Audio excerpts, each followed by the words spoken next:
Bismillahirrahmanirrahim. Thayyiban mubarakan fih kama yuhibbu rabbuna wa yardah. Wa salatuhu wa salamuhu ala rasulihil karim wa ala alihi wa sahbihi wa sallama tasliman katsira. Segala puji hanya milik Allah Subhanahu wa taala yang telah menciptakan kita, memelihara kita, mengatur kita, memberikan rezeki kepada kita, yang tiada ilah yang hak disembah melainkan Dia semata, yang memiliki nama-nama yang husna dan sifat-sifat yang sempurna. Salawat dan salam semoga senantiasa terlimpahkan kepada Rasul Muhammad sallallahu alaihi wasallam, kepada keluarga, sahabat, tabi'in, tabi'ut tabi'in, kepada para ulama ahlus sunnah wal jamaah, dan kepada kita semua yang berusaha mengikuti jejak beliau dengan baik. Mudah-mudahan kita bersama digolongkan oleh Allah Subhanahu wa taala termasuk golongan orang-orang yang mengikuti jejak beliau dengan baik. Amin ya rabbal alamin. Kita juga berdoa kepada Allah Subhanahu wa taala, mudah-mudahan Allah Subhanahu wa taala senantiasa memberikan hidayah taufik kepada kita, keistiqomahan, keikhlasan serta kesabaran di dalam setiap aktivitas ibadah kita. Semoga Allah mudahkan segala urusan kita, Allah jaga ukhuwah Islamiyah kita, Allah lindungi kita dari segala macam musibah, bala maupun wabak penyakit, dan mudah-mudahan Allah wafatkan kita dalam keadaan husnul khotimah. Amin ya rabbal alamin. Iwatal iman rahimani wa rahimakumullah. Jamaah kajian Masjid Al-Jariyat Al-Thalath Surabaya yang semoga senantiasa diberkahi dan diberi petunjuk oleh Allah Subhanahu wa taala. Kita bersyukur kepada Allah Subhanahu wa taala malam hari ini dimudahkan untuk hadir di salah satu rumah di antara rumah-rumah Allah Subhanahu wa taala, yang mudah-mudahan senantiasa masjid ini diberkahi oleh Allah. Majelis kita ini mudah-mudahan terus diberkahi, diberikan keistiqomahan dan menjadi ladang untuk meraih pahala, bisa menambah ilmu dan wawasan kita, sehingganya nanti bisa kita amalkan, bisa kita dakwahkan kepada orang lain, dan mudah-mudahan kita diberikan kesabaran di atas ilmu yang telah kita dapatkan tersebut. Ihwatal iman rahimani wa rahimakumullah. Kita lanjutkan kajian kita dari tafsir As-Sa'di bagian juz amma, yang mana pada pertemuan sebelumnya kita telah menyelesaikan pembahasan tafsir dari surah An-Nasr atau surah At-Tawdi'. Maka insyaallah malam hari ini kita akan lanjutkan pada surah Qul ya ayyuhal kafirun atau surah Al-Kafirun, atau juga nanti dikenal dengan surah Al-Ikhlas. Jadi ada beberapa nama dari surah ini. Surah Qul ya ayyuhal kafirun itu diambil dari ayat yang pertama, sebagaimana lafadz lengkap dari ayat yang pertama Qul ya ayyuhal kafirun. Ada yang menamai dengan surah Al-Kafirun, yaitu artinya orang-orang kafir, pada lafadz Al-Kafirun dari ayat yang pertama. Dan ada yang menamai dengan surah Al-Ikhlas. Jadi surah Al-Ikhlas selain Qul huwallahu ahad, itu juga ada surah Al-Ikhlas lainnya, yakni surah Al-Kafirun ini. Mengapa surah Al-Kafirun ini dinamai dengan surah Al-Ikhlas? Karena di dalam surat ini pembahasannya tentang memurnikan ibadah kita hanya kepada Allah Subhanahu wa ta'ala dan berlepas diri dari kekufuran, kesyirikan. Tidak menyembah kepada sesembahan selain Allah, tidak menyembah dengan sesembahannya agama lain, hanya menyembah kepada Allah Subhanahu wa ta'ala. Hanya bedanya sedikit. Kalau Al-Ikhlas pada Qul huwallahu ahad itu adalah berlepas diri dari sisi, yaitu mengikhlaskan dari sisi ilmu Allah, yaitu bahwa Allah Subhanahu wa ta'ala Maha Esa, dan melepaskan diri atau berlepas diri dari syirik dalam hal yaitu keilmuan dan tauhid, ilmu Allah dan tauhid.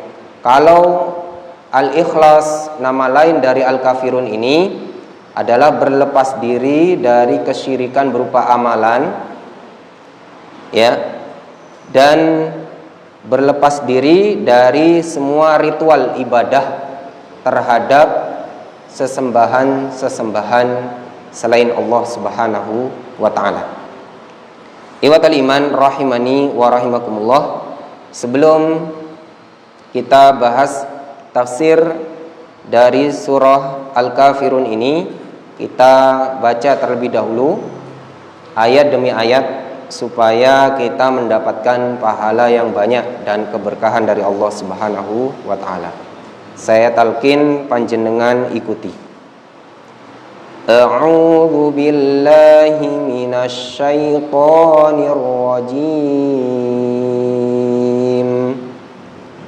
A'udzu billahi minasy syaithanir rajim.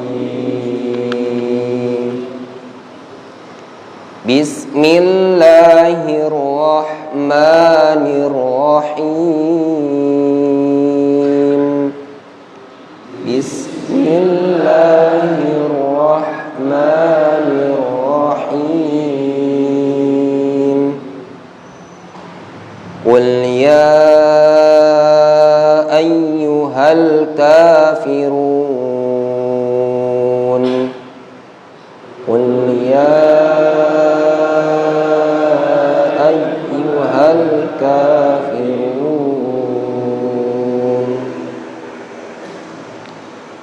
Diperhatikan di ya ayyu itu jangan buru-buru, karena hukumnya mad wajib muttasil, panjangnya 6. Jangan buru-buru karena mad tabi'i bertemu dengan hamzah dalam satu kata. Ya, nanti ada mad jaiz itu 5 atau 4. Qul ya ayyuhal kafirun. Qul ya ayyuhal kafirun. La a'budu ma ta'budun. La a'budu ma ta'budun. Wala antum 'abiduna ma a'bud. Wala antum 'abiduna ma a'bud. Wala ana 'abidum ma 'abadtum. Wala ana 'abidum ma 'abadtum. ولا أنتم عابدون ما أعبد ولا أنتم عابدون ما أعبد لكم دينكم ولي دين لكم دينكم ولي دين. Baik, barakallahu fikum. Surah Al-Kafirun ini adalah makkiyatun, surah makkiyah, yaitu surah yang diturunkan oleh Allah Subhanahu wa taala kepada Nabi Muhammad sallallahu alaihi wasallam sebelum hijrahnya Nabi Muhammad sallallahu alaihi wasallam ke kota Madinah. Dan asbab an-nuzul atau sebab turunnya surat ini adalah berkenaan dengan mulainya ada kekhawatiran dan keputusasaan orang-orang kafir musyrik Quraisy terhadap gencarnya dakwah Nabi Muhammad SAW yang mendakwahkan tauhid, yang mana semakin hari semakin bertambah pengikutnya, sehingga tuduhan mereka, fitnahan mereka dengan fitnahan keji, tukang sihir, orang gila, disihir, orang yang murtad dari agama, pendusta, itu tidak membuat dakwah Nabi Muhammad SAW itu padam dan surut, malah semakin hari semakin bertambah. Sehingga kekhawatiran mereka yang berlebih itu membuat mereka berembuk dan bermusyawarah antara orang-orang kafir musyrik Quraisy, gimana caranya agar Nabi Muhammad SAW itu berhenti dakwahnya dari dakwah tauhid dan kembali atau kepada agama nenek moyang, ya. Sehingga mereka menawarkan harta kepada Nabi Muhammad SAW, tapi Nabi Muhammad SAW tidak tertarik. Mereka menawarkan juga wanita tercantik dari orang-orang kafir musyrik Quraisy. Nabi Muhammad SAW menolak. Mereka menawarkan tahta penting atau jabatan penting, dijadikan pemimpin Nabi Muhammad, asal dengan syarat berhenti dari dakwah tauhid, tidak menyebarkan tauhid dan menyembah agama nenek moyang. Itu syaratnya, tapi tidak diterima oleh Nabi Muhammad SAW. Setelah ditawari dengan harta, tahta, wanita, mereka juga tidak kehabisan ide atau akal. Mereka mencoba bagaimana dakwah tauhid ini yang penting tidak lanjut. Caranya apa? Dengan memberikan tawaran kepada Nabi Muhammad SAW untuk 1 tahun. Nabi Muhammad SAW ditawari untuk menyembah sesembahan nenek moyang mereka, yaitu sesembahannya orang kafir musyrik Quraisy, patung-patungnya mereka. Dan nanti 1 tahun berikutnya gantian orang kafir musyrik Quraisy yang akan menyembah Allah Subhanahu wa ta'ala. Sepintas tawaran ini seperti tawaran yang adil, ya. Namun kalau ditinjau dari sisi agama fatal, ya. Ditinjau dari sisi agama fatal, maka turunlah ya, surah ini, ihwatal iman rahimani wa rahimakumullah, turunlah surah ini kepada Nabi Muhammad SAW untuk menjawab secara tegas, ya, untuk mengumumkan kepada mereka akan berlepas dirinya Nabi Muhammad SAW dari tawaran tersebut. Ikhwatal iman rahimani wa rahimakumullah. Baik, kita terjemahkan terlebih dahulu, ya. Bismillahirrahmanirrahim. Dengan nama Allah yang Maha Pengasih lagi Maha Penyayang.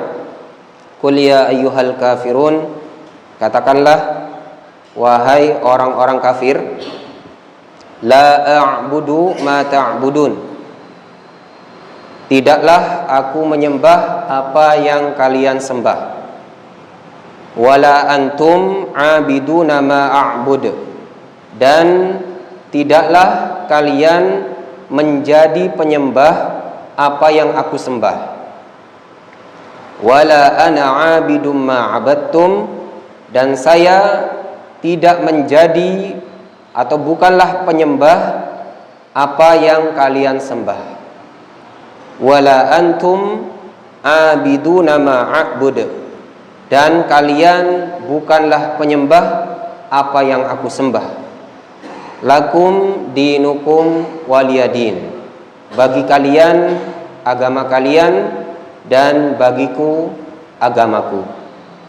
Ikhwatal iman rahimani wa rahimakumullah. Langsung saja dibaca tafsirnya, 2 paragraf dulu. Fadhol. Bismillahirrahmanirrahim.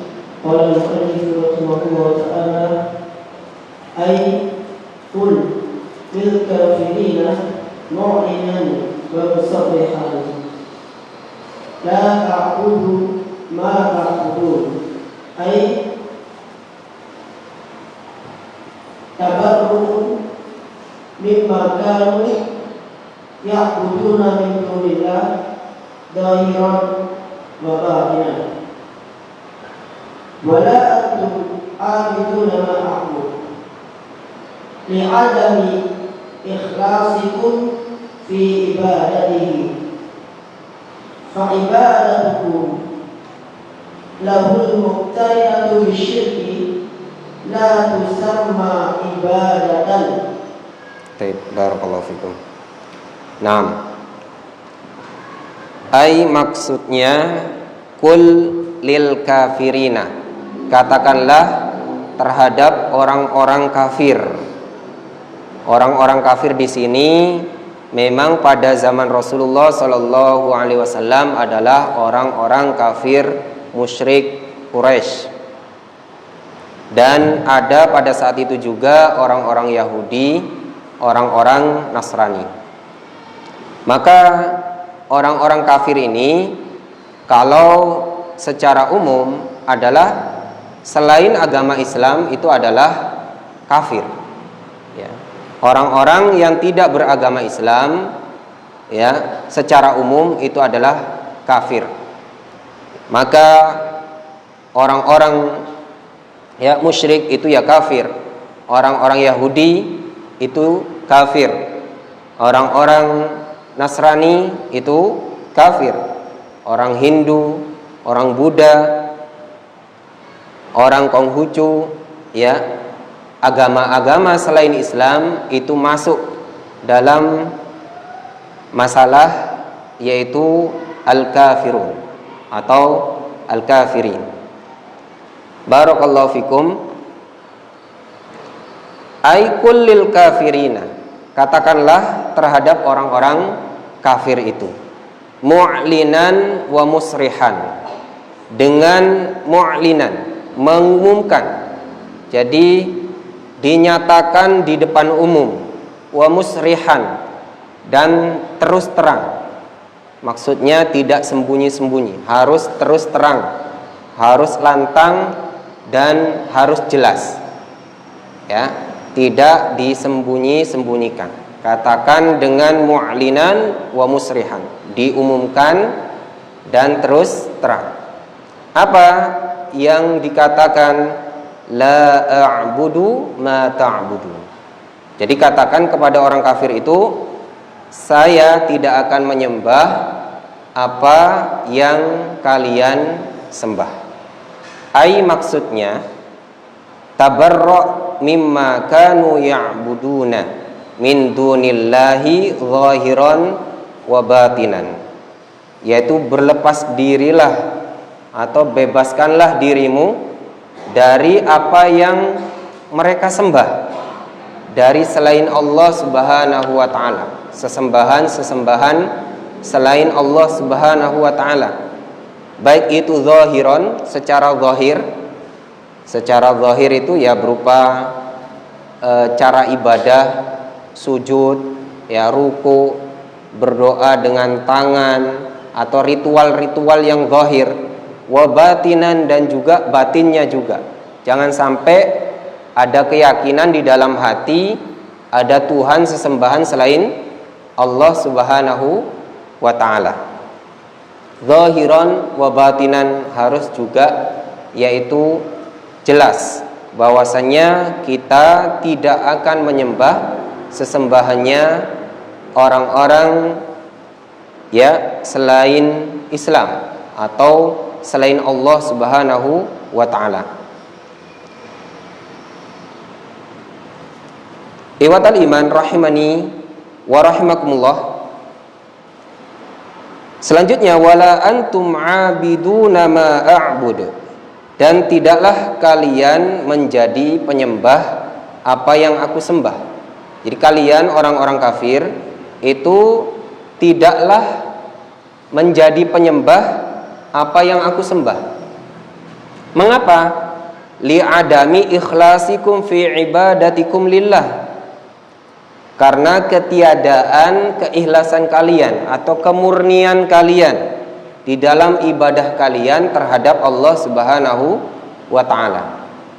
Orang kafir itu tidak mungkin ikhlas. Orang kafir tidak mungkin ikhlas, tidak mungkin murni ibadahnya, karena orang kafir itu menyembah selain Allah.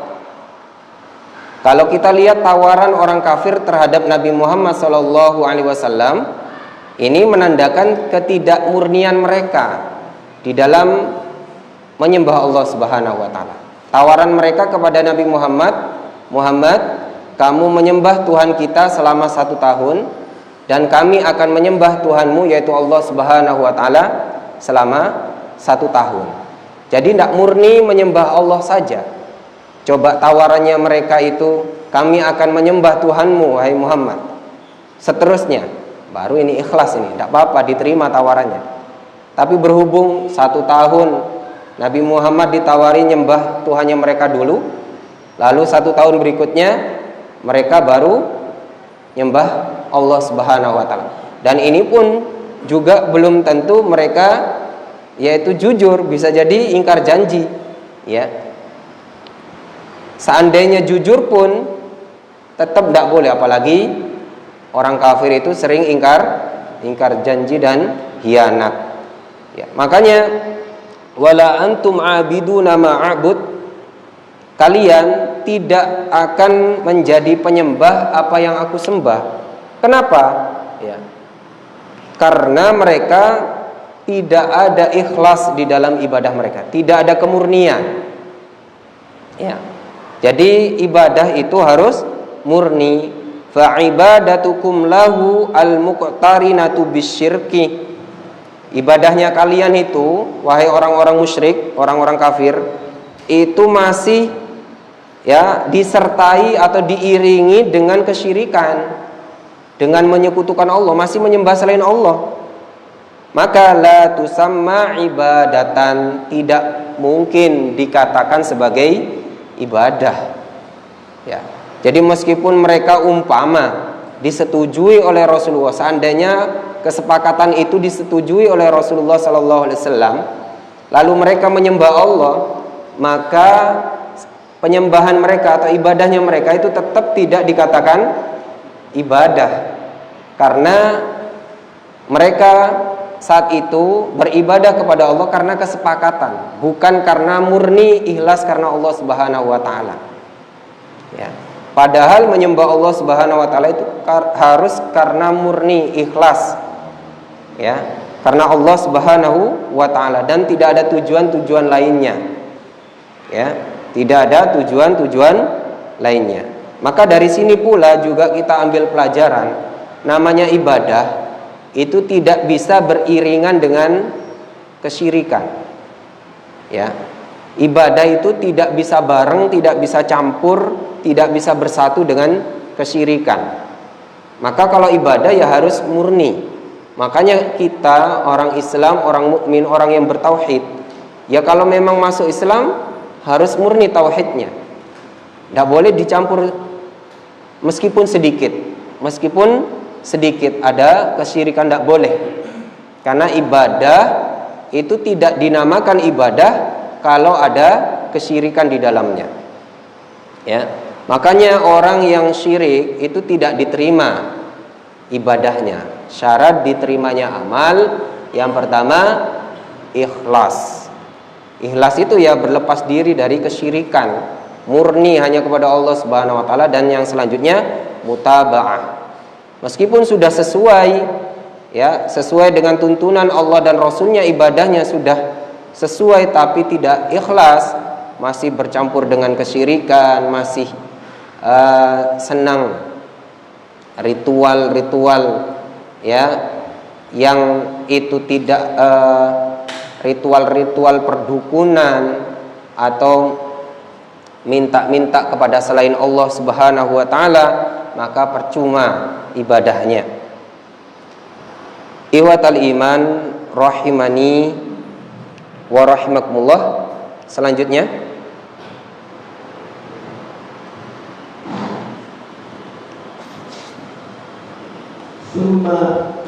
Summa karrara dzalika liyadullal awwal ala adami wujudil fi'l. Wasani ala anna dzalika fassara wasfan laziman.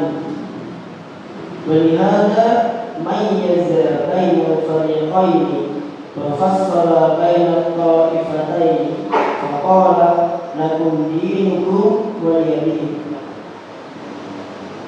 Kama qala ta'ala kul kullu ya'malu ala syakilatihi antum bari'una mimma a'malu wa ana bari'un mimma ta'malun. Baik, barakallahu fikum. Wa karrara dzalika liyadullal awwalu ala adami wujudil fi'li. Wa karrara dzalika, maksudnya Allah Subhanahu wa taala mengulangi atau mengulang-ulang ayat tersebut. Kalau kita perhatikan ayat yang kedua dan yang keempat itu kembar, diulang. La a'budu ma ta'budun, ayat yang kedua. Ayat yang keempat ya mirip artinya, yaitu wala ana 'abidum ma abattum, cuma beda sigot, artinya sama. Ayat yang ketiga dan yang kelima itu juga mirip, cuma sigotnya aja beda, artinya sama, yaitu wala antum 'abiduna ma a'bud dan wala antum 'abiduna ma a'bud, sama ya, persis yang 3 dan 5. Yang nomor 2 dan 4 yang sigotnya saja berbeda tapi artinya sama, diulangi. Mengapa alasan Allah Subhanahu wa taala mengulangi? Ya, liyadullal awal, pertama ya, menunjukkan, ingin ditunjukkan dari ayat tersebut ala adami wujudil fi'li, atas ketiadaan al-fi'l, yaitu perbuatan. Maksudnya apa? Tidak akan pernah Nabi Muhammad SAW melakukan hal tersebut, menyepakati perjanjian tersebut. Tidak akan pernah Nabi SAW melakukannya. Tidak akan pernah Nabi Muhammad SAW menyembah apa yang mereka sembah.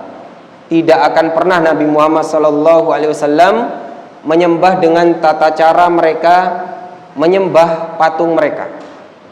Kalau di dalam tafsir lain itu pembahasan tentang ini ada pada ma di situ ada ma masdariyah dan ma mausulah. Kalau yang ma masdariyah itu berkenaan dengan tata caranya. Maksudnya Rasulullah SAW tidak akan pernah menyembah dengan tata cara mereka menyembah Tuhan mereka. Dan kalau ma mausulah artinya apa yang mereka sembah, berarti Rasulullah Muhammad SAW tidak akan pernah menyembah sesembahannya mereka, apa yang mereka sembah. Di sini di tafsir As-Sa'di ini dijelaskan yang pertama, kenapa kok yaitu diulang sampai 2 kali. Ayat yang kedua mirip dengan ayat yang keempat, ayat yang ketiga sama dengan ayat yang kelima, diulang. Ya, bahkan kadang imam kalau sampai bacanya sambil ngantuk-ngantuk ini sering kebalik. Ya, sering kebalik karena memang mirip, diulang. Padahal pengulangan ini bukan sekedar pengulangan, ada maksudnya. Dan juga di dalam tafsir lain dijelaskan kenapa diulang, sebagai bentuk penegasan kepada orang kafir bahwasanya Nabi Muhammad benar-benar tidak akan menyembah sesembahannya mereka. Ya. Dan juga menunjukkan bahwasanya tawaran mereka kan berulang-ulang. Dari awal ditawari apa? Harta, tahta, wanita, ditawari juga kompromi berupa penyembahan 1 tahun. Karena tawaran mereka yang berulang-ulang itu, maka jawabannya harus berulang-ulang, tegas dan berulang. Kalau panjenengan menyuruh putra jenengan dengan 1 kali suruhan atau 1 kali perintah, kadang dilihat, ya mendengar tapi dilihat saja, kadang nggak didatangi panjenengan. Tapi kalau jenengan ulangi lagi, panggil lagi dengan ditegaskan, itu insya Allah putra jenengan datang. Maka litakid, pengulangan ini untuk menegaskan kembali, ya, menegaskan bahwasanya benar-benar Rasulullah tidak akan menyembah sesembahnya mereka. Sebaliknya mereka tidak mungkin akan menjadi penyembah Allah Subhanahu wa taala karena mereka tidak ikhlas di dalam ibadah mereka. Karena hanya 1 tahun dan 1 tahun. Barakallahu fikum. Wa tsani ala anna dzalika qad sara wasfan laziman, dan yang kedua alasannya menunjukkan bahwasannya hal tersebut qad sara wasfan laziman, sudah menjadi sifat yang melekat, sifat yang lazim. Tidak mungkin orang kafir saat itu yang hitopnya adalah orang kafir musyrik Quraisy akan menyembah sesembahan Nabi Muhammad SAW atau Allah Subhanahu Wa Taala. Tidak mungkin. Itu sudah menjadi sifat. Dan juga tidak mungkin Rasulullah SAW itu akan menyembah sesembahan mereka. Tidak mungkin. Karena sifatnya orang Muslim tidak akan mungkin menyembah sesembahnya orang kafir, dan sifatnya orang kafir tidak mungkin akan menyembah Allah Subhanahu wa taala. Jadi sebenarnya tidak ada itu namanya toleransi berupa sesembahan, itu tidak ada.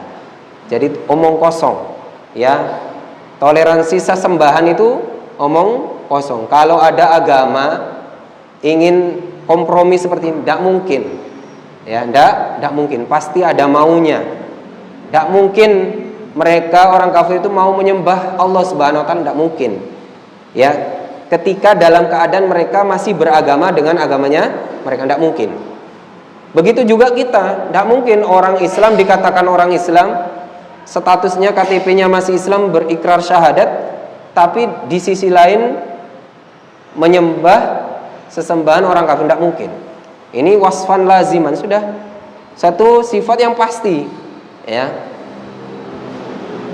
Walihada mayyaza bainal fariqaini, oleh karena itu Allah membedakan antara 2 fariqah, 2 golongan. Wa fassala bainat ta'ifataini, dan memisahkan antara 2 ta'ifah, 2 kelompok ini. Ya. Faqala, dengan Allah berfirman, lakum dinukum waliyadin, bagi kalian wahai orang-orang kafir, dinukum agama kalian, waliyadin, dan bagiku, ya, adalah agamaku, yaitu Islam. Ikhwatal iman rahimani wa rahimakumullah. Ayat ini seringkali dijadikan ayat pluralisme, toleransi beragama ala orang-orang liberal, ya. Jadi toleransi dalam agama itu ada memang, tapi toleransi versi orang liberal ini tidak benar. Jadi seringkali acap kali lakum dinukum waliyadin, bagi kalian agama kalian, bagiku agamaku. Seringkali ayat ini dijadikan sebagai katanya ayat toleransi beragama yang sampai kebablasan, menghormatinya berlebihan sampai masuk ke gereja, ikut ritualnya gereja, yang penting saya Islam, kalian juga ikut ritual kami, yang penting masih dalam agama Kristen. Dan kita tidak boleh mengatakan kafir kepada orang selain Islam, tidak boleh mengatakan status kafir terhadap orang Kristen, orang Yahudi, ya. Jadi katakan saja non muslim. Ini wa taliman rahimani wa rahimakumullah salah, ya. Ayat ini betul ayat toleransi, tapi toleransi versi ulama yang benar. Toleransi versi ulama yang benar adalah orang-orang non-Islam itu kafir. Kenapa? Ayat ini atau surat ini diawali dengan qul ya ayyuhal kafirun. Ya, bukan qul ya ayyuhal non-muslim, bukan. Qul ya ayyuhal kafirun. Seandainya al-kafirun itu atau istilah orang-orang kafir itu tidak ada, tidak mungkin surat ini diawali dengan al-kafirun, takut menyinggung perasaan orang-orang non-muslim, kata mereka. Kalau kita toleransi versi yang benar, maka kita tetap katakan kafir orang-orang non-muslim, tapi bukan khitab. Bedakan ya, memanggil dengan khitab dan memanggil dengan status. Memanggil khitab itu ketika kita khitab, bercakap-cakap berdua, atau bercakap-cakap berhadapan dengan orang-orang kafir, teman kita umpamanya, tidak boleh, hei kafir, tidak boleh. Rasulullah tidak ada itu di Mekah manggil orang-orang kafir itu khitab, berhadap-hadapan, hei kafir, tidak ada, ya. Bahkan Raja Heraklius, ya, rajanya Rom, itu dipanggil dengan ya Herakl, tetap namanya dipanggil, ya, Herakl. Tidak ya kafir, tidak, aslim taslam, ya, masuk Islamlah kamu pasti akan selamat. Dipanggil namanya, bukan ya kafir, bukan khitab, tapi status, ya. Kalau ditanya orang, dia apa? Ya orang-orang kafir. Terus yang kedua, suatu ketika atau suatu saat ucapan kafir itu jika dibutuhkan, ya, dalam kondisi tertentu tetap boleh disampaikan, tapi tidak khitab, yaitu ketika keseharian, ya, ketika diperlukan saja, ya, ketika diperlukan saja. Ikhwatal iman rahimani wa rahimakumullah. Jadi ayat ini lakum dinukum waliyadin ini adalah bantahan terhadap orang-orang liberal dan orang-orang pluralis, ya. Jadi bagi kalian ya agama kalian, maksudnya sudah kalian beribadah dengan ibadahnya kalian tidak usah ngusik-ngusik agama kita. Begitu juga kita, ya, dengan agama kita tidak perlu kita ikut-ikut ritual mereka, ya. Kita tidak perlu ikut-ikut ritual mereka. Lakum dinukum waliyadin, ya. Kama qala ta'ala, sebagaimana Allah Ta'ala berfirman di dalam surah lain dan ayat yang lain, Kul kullu ya'malu ala syakilatih. Kul katakanlah, kullun tiap-tiap orang itu ya'malu ala syakilatih, yaitu beramal atau berbuat menurut ya keadaannya masing-masing. Ya orang Islam ya keadaannya Islam beramal dengan amalan orang Islam. Orang kafir dengan keadaannya masih kufur ya beramal dengan kekufuran, ya. Selanjutnya, antum bari'una mimma a'malu wa ana bari'um mimma ta'malun. Surah Yunus ayat 41. Kalian wahai orang-orang kafir, bari'una berlepas diri, mimma a'malu dari apa yang aku amalkan, wa ana bari'un dan saya juga berlepas diri, mimma ta'malun dari apa yang kalian amalkan. Jadi amalannya juga harus berlepas diri, bukan hanya status agama. Yang penting saya masih Islam, meskipun saya ikut ritualnya orang kafir enggak masalah. Ini salah. Karena apa? Bukan hanya lakum dinukum waliyadin, tapi di dalam ayat lain antum bari'um mimma a'malu wa ana bari'un mimma ta'malun, berupa amalan. Ritual juga harus berbeda, harus ditinggalkan, bukan hanya sekedar statusnya saja, tapi amalannya juga harus ditinggalkan. Iwatal iman rahimani wa rahimakumullah.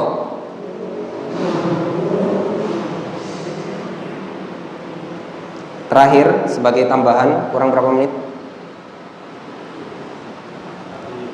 Kurang 4 menit. Taib, barakallahu fikum. Di antara keutamaan surah Al-Kafirun, kita bisa membacanya di 2 rakaat ya sebelum sholat subuh, ya. Sebagaimana hadis riwayat Ibnu Huzaimah, ni'matis suratani yaqra'u bihima fir rak'ataini qabla al-fajri qul huwallahu ahad wa qul ya ayyuhal kafirun. Sebaik-baik surat, ya. Sebaik-baik surat yang kita baca pada 2 rakaat sebelum sholat subuh adalah qul huwallahu ahad dan qul ya ayyuhal kafirun. Yang kedua, di antara keutamaan surah Al-Kafirun, dibaca sebelum kita tidur. Kata Rasulullah SAW di dalam hadis riwayat Ahmad, Iqra' inda manamika qul ya ayyuhal kafirun thumma nam ala khatimatiha fa innaha bara'atun minasyirk. Baca ketika hendak tidurmu, qul ya ayyuhal kafirun, kemudian tidurlah, ya. Setelah menyelesaikan bacaan qul ya ayyuhal kafirun tersebut, fa innaha bara'atun minasyirk, karena itu bentuk berlepas diri dari kesyirikan. Keutamaan yang ketiga yaitu dibaca pada salat witir, ya. Salat witir. Sebagaimana hadis Aisyah radhiyallahu taala anha, kana yutiru Rasulullah sallallahu alaihi wasallam. Rasulullah sallallahu alaihi wasallam itu biasa berwitir. Qalat kana yaqra'u fil ula sabbihisma rabbikal a'la wa fil tsaniyah qul ya ayyuhal kafirun wa fil tsalitsah qul huwallahu ahad wal muawwidzatain. Di rakaat pertama Rasulullah membaca sabbihis, rakaat yang kedua qul ya ayyuhal kafirun, di rakaat yang ketiga qul huwallahu ahad dan al muawwidzatain, yaitu qul a'udzu birabbil falaq, qul a'udzu birabbin nas. Hadis riwayat Nasa'i. Juga salat sunnah 2 rakaat setelah maghrib, Rasulullah juga sering membaca Al-Kafirun. Ma usima sami'tu min Rasulillahi sallallahu alaihi wasallam yaqra'u fi rak'ataini ba'dal maghribi wa fi rak'ataini qabla salatil fajri qul ya ayyuhal kafirun wa qul huwallahu ahad. Hadis riwayat Ahmad. Jadi tidak terhitung. Saya mendengar Rasulullah selalu membaca di 2 rakaat setelah salat maghrib dan 2 rakaat sebelum salat subuh, qul ya ayyuhal kafirun dan qul huwallahu ahad. Barakallahu fikum. Mungkin itu saja yang bisa disampaikan. Mungkin untuk soal jawab bisa dilanjutkan setelah azan. Silakan diadzani dulu.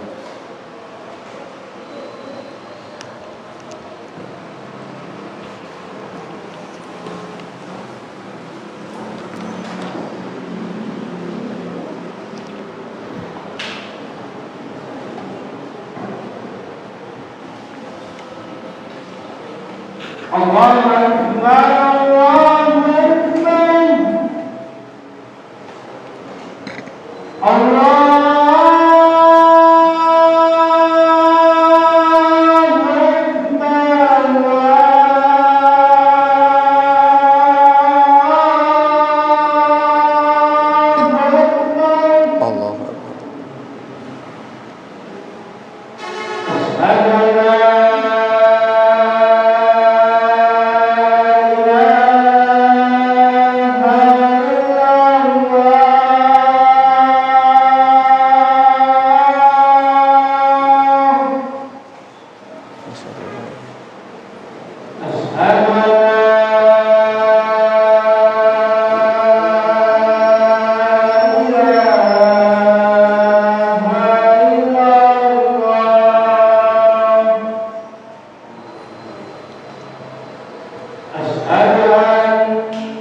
Barakallahu fikum. Silakan, mungkin sebelum ditutup ada pertanyaan. Waalaikumsalam warahmatullahi wabarakatuh.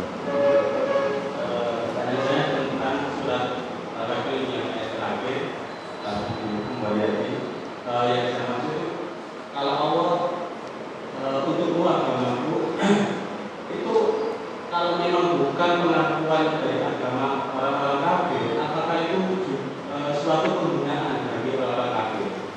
Dari Ustaz kan mengatakan kalau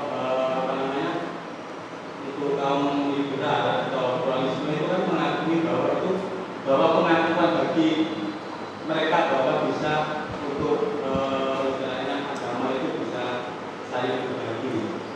Nah, kalau memang Allah menegaskan kalau itu bukan suatu pengakuan bagi agama mereka, apakah suatu penggunaan? Wassalamualaikum warahmatullahi wabarakatuh.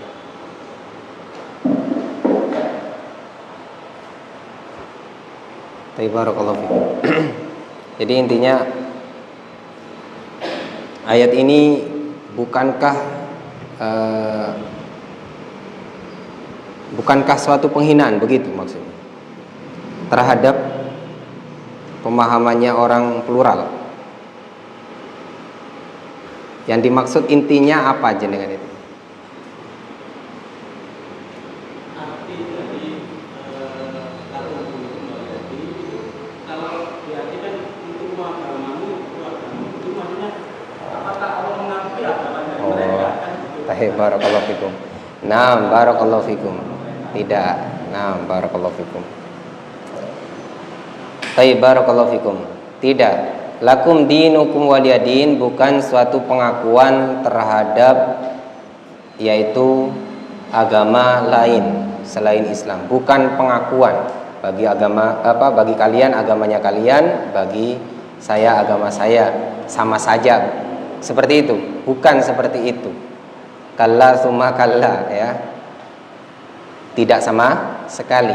Karena di ayat-ayat yang lain juga harus kita baca bahwasanya Allah dengan tegas ya mengatakan innad dina indallahil Islam.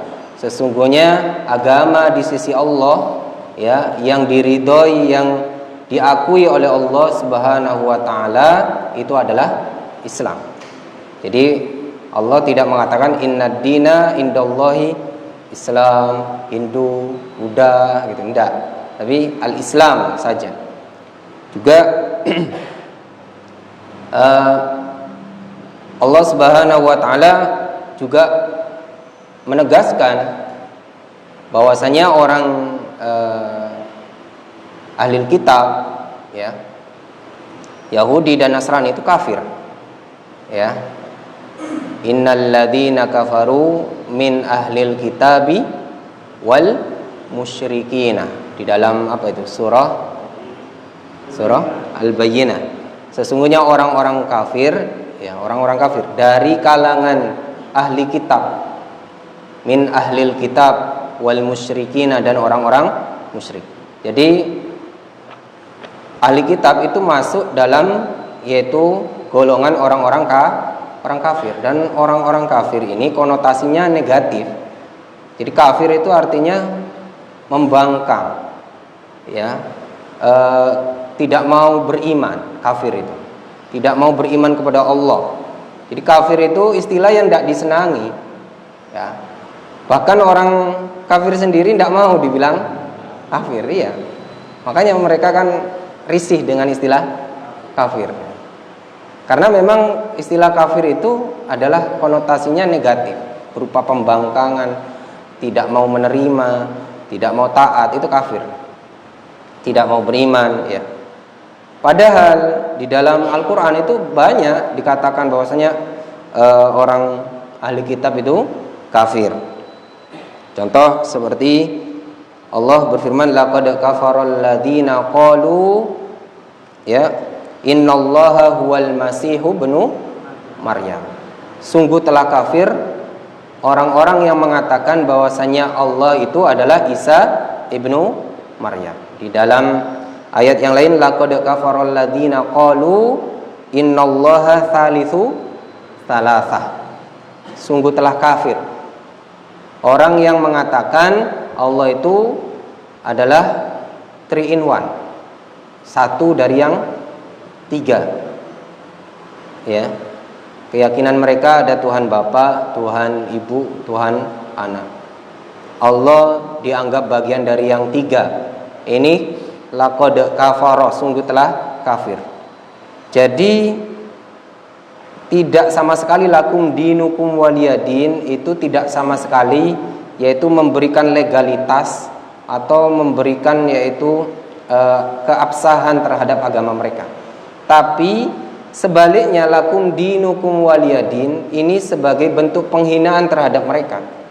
Sesuai dengan asbabun nuzul dari yaitu surat ini. Makanya ketika kita membaca satu ayat dari satu surat di dalam Al-Qur'an, kita harus baca secara lengkap dan sesuai dengan tafsiran para ulama. Makanya di akhir tadi saya jelaskan bahwasanya tidak ada dari kalangan mufassirin atau ahli tafsir, ulama yang menafsirkan seperti orang-orang liberal ini. Tidak ada lakum dinukum waliyadin itu ditafsirkan semua agama sama. Ya, tidak ada tafsiran seperti itu, tidak ada. Jadi lakum dinukum waliyadin ini sebaliknya, ya, bahkan menjadi bantahan terhadap orang-orang liberal atau orang-orang pluralis, ya. Dan ayat ini bukan ayat pluralis, ya, karena diawali dengan qul ya ayyuhal kafirun. Ya, karena diawali di surat ini dengan kata-kata wahai orang-orang kafir. Seandainya sama, agama itu sama, seandainya semua agama itu sama, orang kafir masuk surga, orang ahli kitab masuk surga, tidak dikatakan di awal qul ya ayyuhal kafirun, qul ya ayyuhal mu'minun, mungkin seperti itu, ya, begitu, atau qul ya ayyuha apa, bukan kafirun, ya. Terus juga Allah berfirman wa may yabtaghi ghairal islami dinan falai yuqbala min. Siapa yang mencari agama selain Islam, Allah tidak akan menerima. Selain Islam, ghairal Islam, wa may yabtaghi ghairal Islam, ya, dinan falai yuqbala min.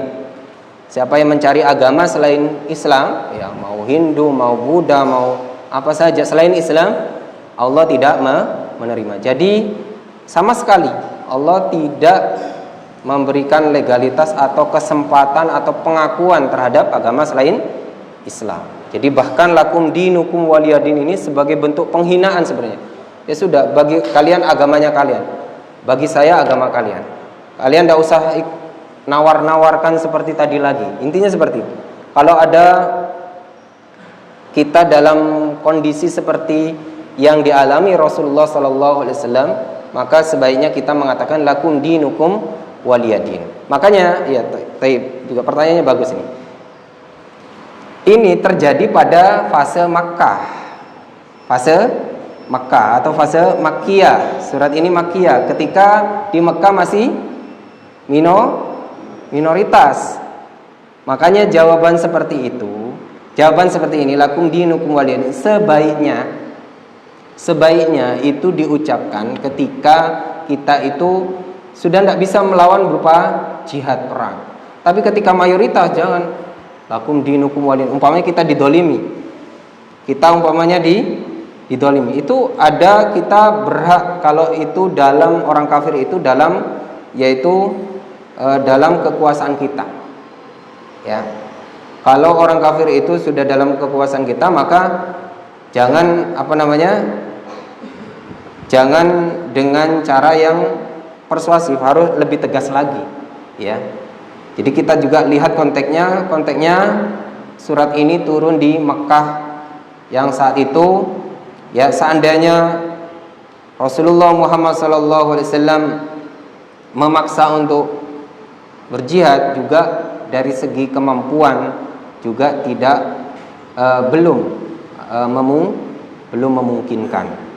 Maka yang paling pas dan paling pertengahan jawaban yang tepat adalah lakum dinukum waliyadin. Itu tetap tegas, tetap berwibawa, ya, tidak sampai menyembah sesembahannya mereka, tapi juga tidak, istilahnya tidak bonek, tidak nekat jawaban seperti itu.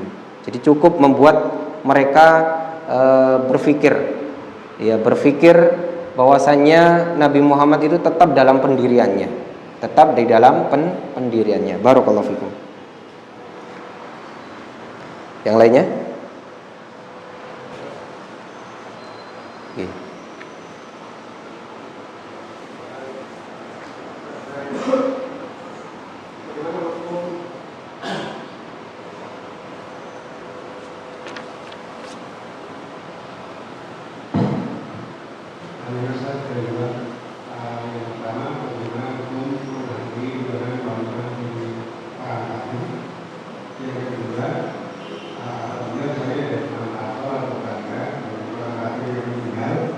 Kemudian dari teman-teman kantor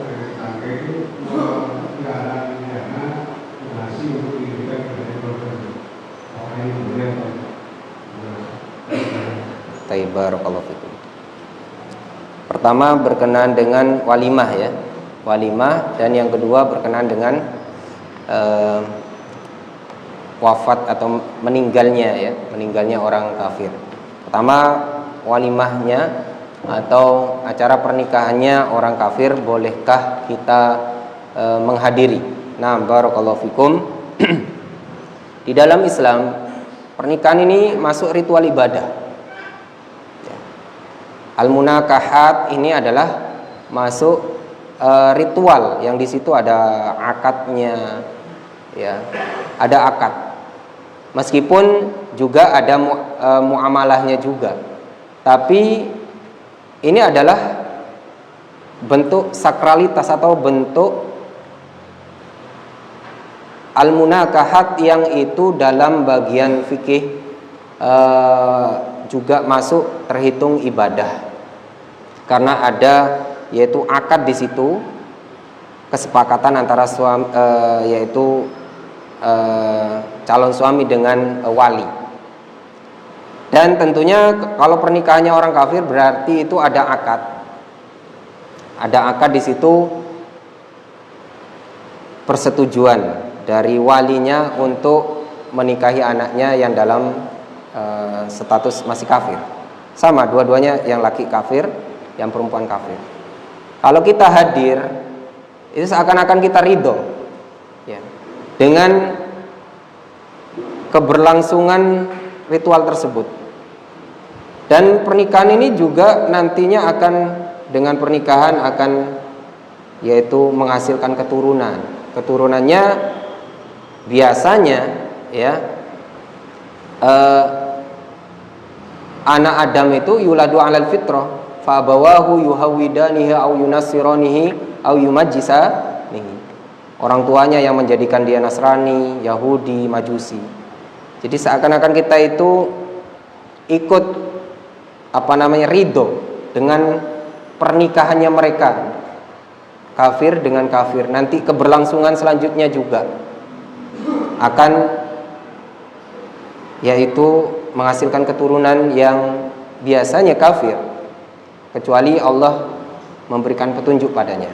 Maka kita tidak boleh menghadirinya, ya, tidak boleh menghadiri yaitu ritual pernikahannya itu, yaitu akadnya itu. Ya, kita tidak tahu seperti apa ritualnya mereka.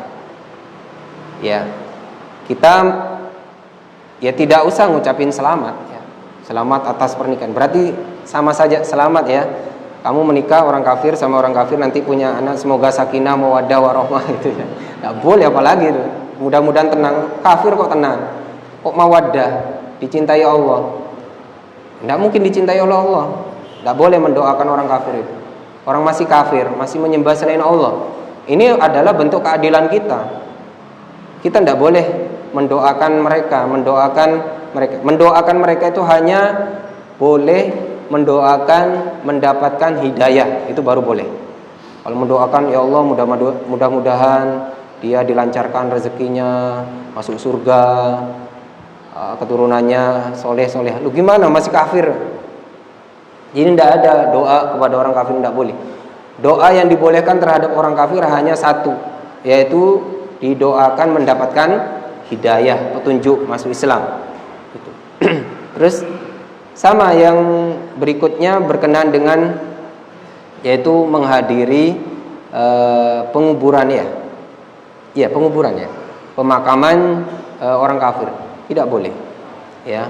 Menghadiri pemakaman orang kafir tidak boleh. Ahli bid'ah saja tidak boleh. Kalau di situ mudorotnya sangat benar-benar diperhatiin, tidak boleh. Ahli bid'ah ya. Karena khawatir kita nanti dia anggap menyetujui. Ya. Orang munafik itu Rasulullah ditegur langsung oleh Allah Subhanahu Wa Taala. Sudah ditegur sama Umar ibn Khattab. Abdullah bin Ubay bin Salul itu tokoh munafik Quraisy, tapi anaknya itu mukmin. Rasulullah dimintai untuk menghadiri prosesi pemakamannya. Rasulullah hadir karena kasihan sama anaknya. Tapi sudah diingatkan sama Umar, loh, wahai Rasulullah, kok hadir? Ini kan orang munafik, ya, orang munafik yang jelas kemunafikannya. Lalu sampai 2 ayat ya di dalam Al-Quran itu, 2 ayat ya yang menjelaskan bahwasannya pendapatnya Umar itu benar. Pendapatnya Umar itu benar. Tidak perlu menyolati orang-orang munafik. Umar itu mendapatkan ilham dari Allah Subhanahu wa taala. Banyak pendapatnya itu sesuai dengan ayat Al-Qur'an. Akhirnya ya tidak disolati dan tidak ikut ya Rasulullah mendoakan. Apalagi orang kafir ya. Orang kafir kita ke pemakaman itu ngapain ya? Kita ke pemakaman itu ngapain? Apa tujuannya coba? Mendoakan. Allahumma ghfir lahu warhamhu, begitu ya. Tidak boleh. Orang kafir kok semoga diampuni. Ya. Baru kalau masih hidup didoakan, ya Allah semoga masuk Islam. Itu baru benar. Itu kalau sudah meninggal tidak boleh didoakan ampunan, ya. Ya, tidak boleh didoakan ampunan. Barakallahu fikum. Cukup.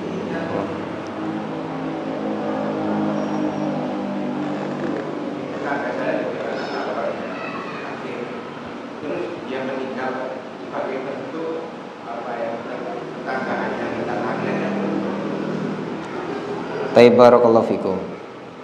Ya, jadi kita sebenarnya tetap berbuat baik terhadap mereka dalam hal muamalah, tidak di dalam hal agama, tidak dalam hal yang di situ ada unsur ibadah. Dalam hal muamalah ya, itu kita tetap dibolehkan, kita tetap berbuat baik kepada mereka. Umpamanya ya tetangga kita itu benar-benar tidak ada orang ya, tidak ada orang yang mengurus, kita bantu mengangkat jenazahnya, terus kita bantu istilahnya menyiapkan, mungkin dimandikan ya airnya kita siapkan, umpamanya tidak ada orang. Tapi kalau sudah di situ ada orang-orang ya sesama agamanya mereka, ya biarkan mereka yang menyiapkan, karena itu adalah prosesi pemakaman yang itu prosesinya mereka. Kita tidak usah ikut-ikut. Tapi kalau memang benar-benar tidak ada, ya kita timbang maslahat dan mudaratnya. Kalau tidak ada yang ngurusi jenazah ini, terus tidak ada yang makamkan, gimana nanti malah ya jadi mudaratnya lebih besar, bau dan seterusnya. Maka kita wajib mau tidak mau ikut membantu. Kita tetap juga berbelasungkawa ya. Berbelasungkawa itu menunjukkan bahwasanya kita itu tetap ikut ya, ikut mereka kan kehilangan keluarganya ya, kehilangan keluarganya, apalagi orang kafir orang kafir yang miskin umpamanya ya, kita kasih makan, mungkin dengan itu mereka juga bisa lembut hatinya ya. Malah kita jangan menjauhi sama sekali begitu. Jadi seperti pertanyaan tadi, bolehkah kita sumbangan ya kita lihat kalau sumbangan itu digunakan untuk ritual ibadahnya jangan. Tapi kalau biasanya ya digunakan untuk makannya, silakan kita sumbang, sekedar makanan aja kita sumbang, karena itu sosial ya, sifatnya sosial, bukan ibadah ya. Jadi kalau masalah sosial ini kita tidak usah lihat muslim atau kafir. Contoh umpamanya terjadi gempa bumi atau terjadi tsunami, terjadi banjir, ada orang Islam, ada orang kafir, terus yang kita tolong orang Islam saja. Kamu Islam apa kafir kamu? Tidak, saya tolong. Tidak, dalam hal sosial tidak ada kita yaitu melihat agama dari orang tersebut, ya. Malah mudah-mudahan dengan kita menolongnya, hatinya bisa lembut dan bisa menerima Islam. Barakallahu fikum. Cukup? Terakhir itu? Tidak ada?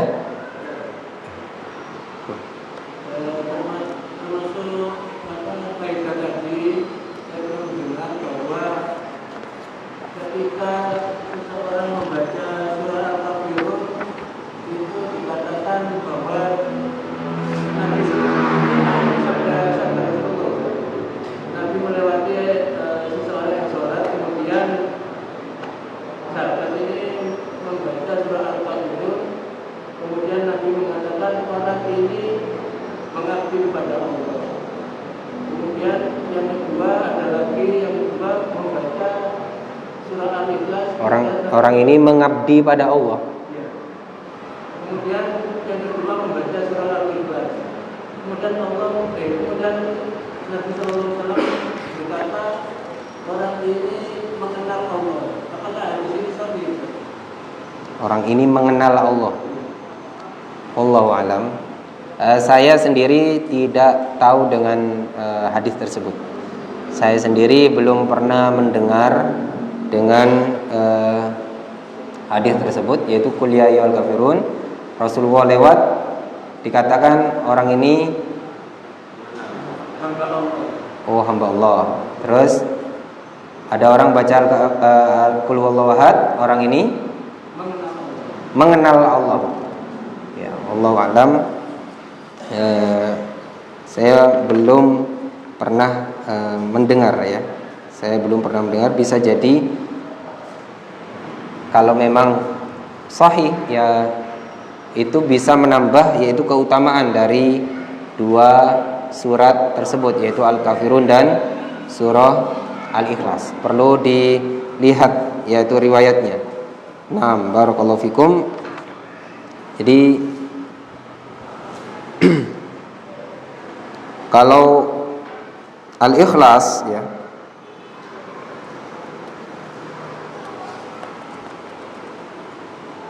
kalau Al-Ikhlas kemarin sudah dijelaskan enggak, ya, apa namanya, keutamaannya? Belum, ya? Yang Al-Ikhlas belum, ya? Yang Al-Kafirun sudah tadi, ya? Nah.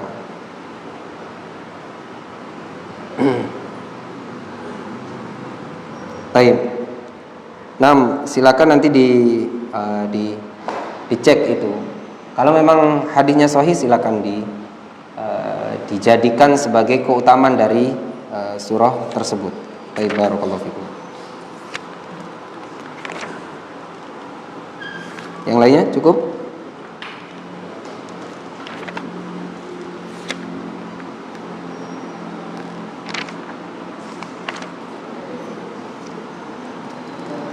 Cukup, ya? Baik, mudah-mudahan bermanfaat apa yang kita kaji pada malam hari ini. Kurang lebihnya saya mohon maaf. Yang benar dari Allah Subhanahu wa taala dan yang salah dari saya pribadi dan dari setan. Kita tutup dengan kafaratul majlis. Subhanakallahumma wa bihamdika asyhadu an la ilaha illa anta astaghfiruka wa atubu ilaik. Wassalamualaikum warahmatullahi wabarakatuh.